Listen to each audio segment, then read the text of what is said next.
Google ম্যাপে দেখলাম sir, এদিকে হচ্ছে স্যার ব্রহ্মপুত্র নদী নর্থ, আর এদিকে হচ্ছে মেঘনা নদী স্যার। দুইটা সংযোগস্থল হচ্ছে স্যার এই নদী, এটার নাম হচ্ছে মরা নদী স্যার। পানির মধ্যে কিছু ওই দিকে স্যার ওইটা নেভাল পুলিশ করবে।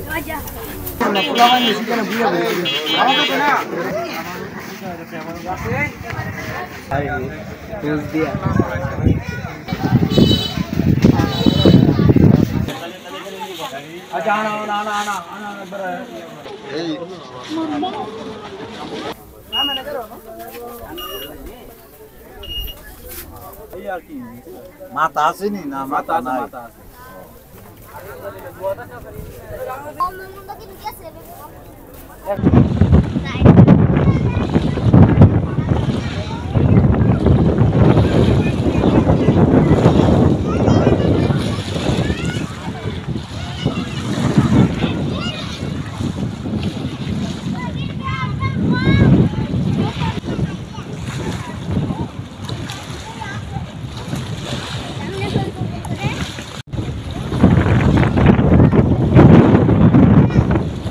নগদের কাছে সব গ্রাহকই প্রিয়, তাই তো সারা দেশে ক্যাশ আউট চার্জ সবচেয়ে কম।